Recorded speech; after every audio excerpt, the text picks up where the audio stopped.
बिल्कुल ही अलग है। वो अपनी ननदों का जितना बुरा कर सकती है उतना बुरा करती ही रहती है और अपनी ननदों पर हुक्म भी चलाती है। करिश्मा, करिश्मा, तुमने अभी तक नाश्ता नहीं बनाया? तुम्हारे भैया को ऑफिस जाने में देर हो रही है। हाँ भाभी, बस अभी बनाती हूँ।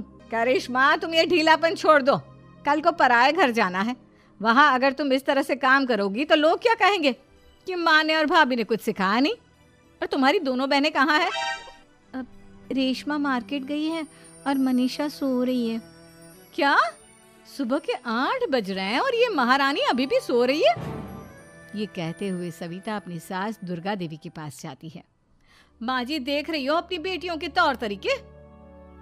क्या हुआ बहू, सुबह सुबह क्या कर दिया मेरी बेटियों ने? अरे एक तो अभी अभी उठकर किचन में गई है, दूसरी सुबह सुबह बाहर चली गई और तीसरी अभी तक सो रही है। क्या करूं मैं इन तीनों का, मैं तो परेशान हो गई हूँ। जा जाकर उठा उसे और रेशमा से मैं बात करती हूँ। सविता सीधा मनीषा के कमरे में जाती है और उससे कहती है, महारानी जल्दी उठो, सूरज सर पर आ गया है। भाभी थोड़ी देर और सोने दो ना, मैं रात को लेट सोई थी। वो क्या है ना, यूनिट टेस्ट चल रहे हैं। शराफत से उठती है या नहीं, या फिर पानी की भरी बाल्टी डालूं तेरे ऊपर? नहीं भाभी, मुझे बिस्तर में नहीं नहाना, उठती हूँ मैं। मनीषा जल्दी से उठकर बाथरूम में चली जाती है। सभी आराम से बैठकर नाश्ता कर रहे होते कि तभी रेशमा बाजार से हाथ में सामान लिए आ जाती है। रेशमा को देखते ही सविता उस पर बरस पड़ती है। लो, आ गई महारानी। ऐसा भी क्या सामान लाना था जो सुबह आंख मलते ही बाजार की तरफ रवाना हो गई? भाभी, कल आप ही तो चीख रही थी कि घर का सारा सामान मुझे ही लाना पड़ता है, घर में किसी को भी किसी काम से कोई लेना देना नहीं है। अब मैं बाजार जाकर सामान ले आई तो आपको इस बात से भी तकलीफ हो रही है? देख रही हो माँ जी, अपनी बेटी की जुबान कैंची से भी तेज चलती है। और मयंक, आप तो कुछ कहेंगे नहीं अपनी लाडली बहन को? रेशमा, अपनी भाभी से ऐसे बात नहीं करते, चलो माफी मांगो। भैया, मैं क्यों माफी मांगू? आप भाभी से बोलिए ना कि हम पर कम हुक्म चलाया करे।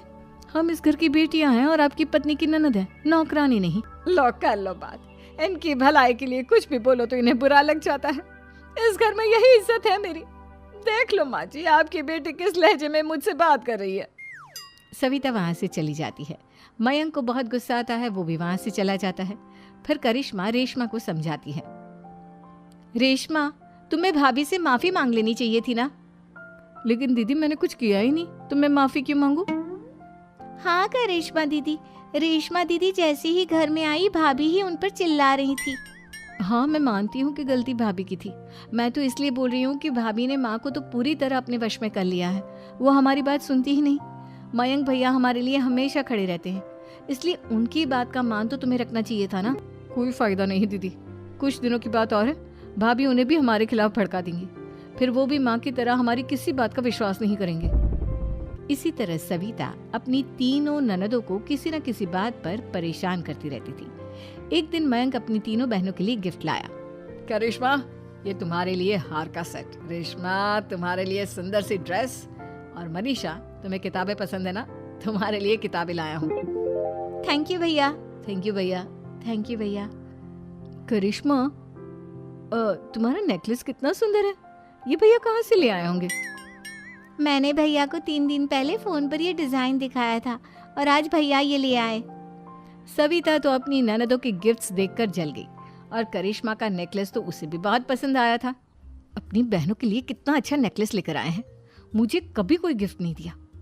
मैं आज ही ये हार चुरा लूंगी। रात में सविता करिश्मा का हार चुरा लेती है और इसी तरह उसे अपनी ननदों की जो भी चीज अच्छी लगती वो उसे मांगती नहीं, बल्कि रात के अंधेरे में चुरा लेती। इसी तरह दिन बीतते गए और सविता ने मयंक के दिल में भी उसकी बहनों के लिए नफरत पैदा कर दी।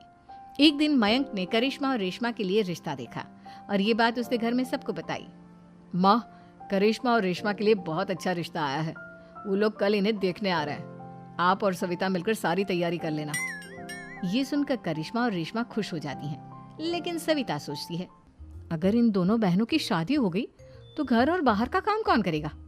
मनीषा तो 1 नंबर की कामचोर है, उससे तो किसी बात की उम्मीद लगाना ही बेकार है। मुझे इस शादी को रोकना होगा। अगले दिन सभी लड़के वालों के स्वागत की तैयारी करने में लगे होते हैं।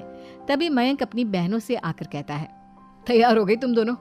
देखो दोनों लड़के बहुत अच्छे हैं, मैं कोई कसर नहीं छोड़ना चाहता, इसलिए तुम उनके सामने अच्छे से बिहेव करना और अपनी भाभी से लड़ने मत लग जाना। करिश्मा, तुम वो नेकलेस पहन लो ना जो मैं तुम्हारे लिए लाया था। भैया मैं बहुत देर से वो नेकलेस ढूंढ रही हूँ, लेकिन मुझे मिल ही नहीं रहा। क्या तुमने नेकलेस खो दिया? तुम्हें पता भी है वो कितना महंगा था? तुम कोई काम ढंग से नहीं कर सकती। मयंक गुस्से में वहां से चला जाता है। थोड़ी देर बाद लड़के वाले भी आ जाते हैं। वो दोनों बहनों को पसंद कर लेते हैं और रिश्ता पक्का हो जाता है। लेकिन सविता के दिमाग में तो कुछ और ही खिचड़ी पक रही थी। वो पंडित जी के पास करिश्मा की कुंडली लेकर जाती है और उन्हें पैसे देकर करिश्मा की कुंडली बदलवा देती है। जब लड़के वालों के पास करिश्मा की कुंडली जाती है तो वो दुर्गा को फोन करते हैं। बहन जी, हमने करिश्मा की कुंडली अपने पंडित जी को दिखाई थी। आपकी बेटी की कुंडली नहीं बल्कि दोषों का पिटारा है। देखिए, मैं और मेरे पति इन सब बातों में बहुत विश्वास करते हैं, इसलिए हम आपकी बेटी से अपने बेटे की शादी नहीं करा सकते। इस तरह करिश्मा का रिश्ता टूट जाता है और सभी घर वालों को बहुत दुख होता है। अब कविता सोचती है, चलो करिश्मा का तो रिश्ता टूट गया, अब रेशमा का भी रिश्ता तोड़ना है। क्या करूं? अब सविता आवाज बदलकर किसी अननोन नंबर से रेशमा के होने वाले ससुराल में फोन करती है। हेलो, मैं कौन हूँ कौन नहीं ये आपके लिए जानना ज़रूरी नहीं। बस इतना सुन लो कि रेशमा का 2 साल से किसी के साथ अफेयर चल रहा है। बस रेशमा का रिश्ता तोड़वाने के लिए सविता का इतना कहना काफी था। अब रेशमा का भी रिश्ता टूट गया। मयंक और दुर्गा देवी ने रेशमा को खूब खरी खोटी सुनाई और उससे बार बार उस लड़के के बारे में पूछने लगी। आप दोनों मुझे क्यों परेशान कर रहे हो? अरे कोई लड़का होगा मेरी लाइफ में तो मैं बताऊंगी ना। जब कोई है ही नहीं तो कहाँ से लाऊं मैं कोई लड़का? तो तेरे होने वाले ससुराल वालों को फोन किसने किया था? माँ, मैं नहीं जानती किसने फोन किया था, मैं सच कह रही हूँ। मैं तो पहले ही कह रही थी इसकी लगाम खींच कर रखो, लेकिन मेरी सुनता ही कौन है। आप चुप रहिए भाभी, ये सब आपका ही किया धरा है। अब तीनों बहनों को विश्वास हो जाता है कि ये सब उनकी भाभी ही कर रही है। तीनों बहनें अपनी भाभी को सबक सिखाने के लिए एक वकील कर लेती है और घर में हिस्सा मांगना। देखो भैया, माँ बाप की जायदाद में जितना बेटों का हक होता है उतना ही बेटियों का, इसलिए इस घर के 4 हिस्से होंगे और हमें अपना हिस्सा चाहिए। मैंने तुम्हारे लिए क्या क्या नहीं किया और तुम इस घर में हिस्सा मांग रही हो? भैया, आप और माँ हम बहनों की कोई बात नहीं सुनते हो और भाभी हमारी शादी नहीं होने देगी क्योंकि उन्हें लगता है कि आप हमारी शादी में ज्यादा पैसा लगाओगे और उन्हें हम जैसी फ्री की नौकरानी कहाँ मिलेगी। तो हम भाभी के साथ तो रह नहीं सकते, हम बहनों को अपना हिस्सा चाहिए।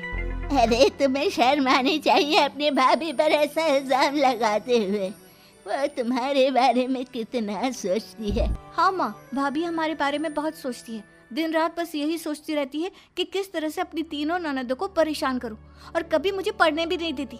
दोनों बहनों का रिश्ता भी तो इन्होंने ही तोड़वाया है और रात में हमारे कमरे में आकर हमारी चीजें भी चुराती हैं। इसी तरह सविता की तीनों ननदें अपनी बात पर अड़ी रही। अब कोर्ट में तारीख भी शुरू हो गई। जब सविता को लगा कि उसकी तीनों ननद इतनी आसानी से नहीं मानने वाली, तो उसने अपने पति और सास को सारी सच्चाई बता दी और अपनी तीनों ननद से माफी मांगी। मयंक और दुर्गा को भी अपनी गलती का एहसास हो गया। अब सविता खुद करिश्मा और रेशमा के लिए अच्छा रिश्ता ढूंढती है और उनकी शादी करवाती है।